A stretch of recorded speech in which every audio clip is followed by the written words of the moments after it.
Welcome back to Edulexis. Today is day 70 of our Python mastery journey. We are merging the power of Python with the structure of SQL.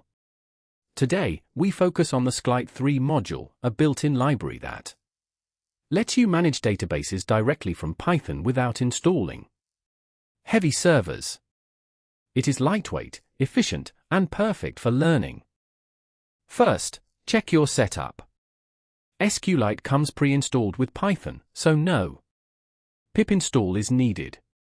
We will start by importing the SQLite3 module. Think of a database as a file that holds your data in rows and columns. We will create a script that communicates directly with this file, allowing Python to read and write data seamlessly. To start, use SQLite3.connect my_database.db. This line creates a connection object. If the file doesn't exist, Python creates it for you automatically. This object is your gateway.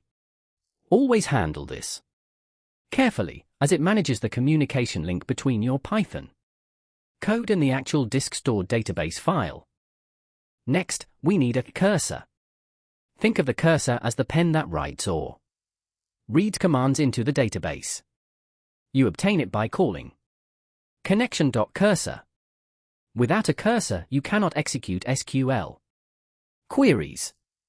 It holds the state of your operations, allowing you to iterate over results and send SQL commands efficiently. Now, let's talk about the structure.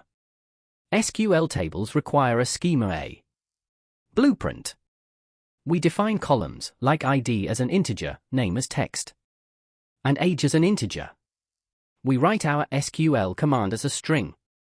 Create table if not exists uses ID integer primary key. Name text, age integer. Clear definitions prevent errors later. Time to execute the command. Use cursor.execute SQL_string. This pushes your schema request to the SQLite engine. If the table exists, it does nothing. If not, it builds it. It is good practice to wrap this in a print statement so you can see confirmation in your terminal during development. Why use placeholders?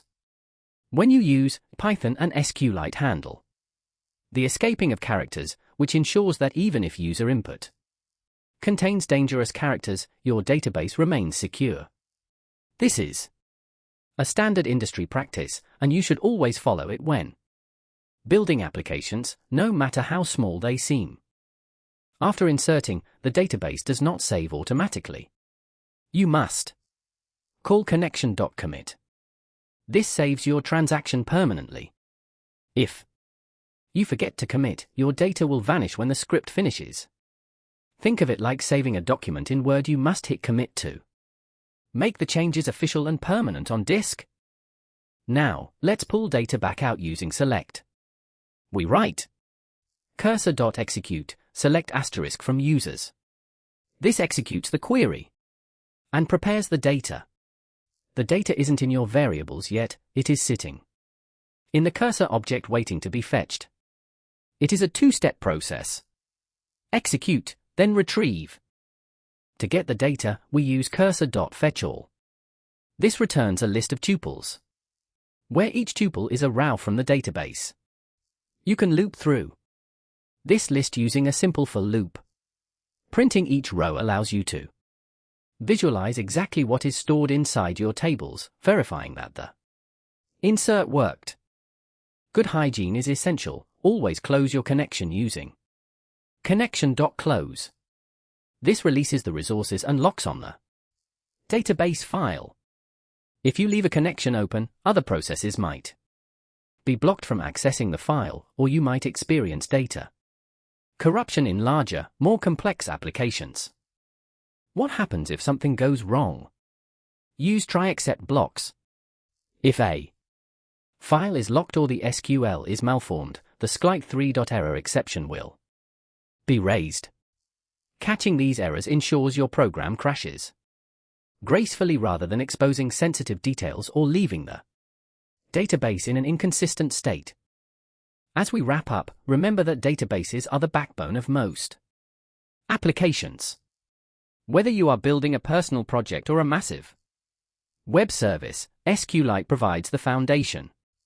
Practice writing these scripts, experiment with complex queries, and always ensure your connection is closed properly. Today, we mastered the basics of Python and SQL integration. You now know how to connect, create tables, insert data, query results, and handle errors. This is a massive milestone in your programming journey. Keep practicing and stay tuned for tomorrow's challenge. Happy coding, and see you next time on Edulexis. Thank you for watching. Like if you learned something, share with your circle, and subscribe for more.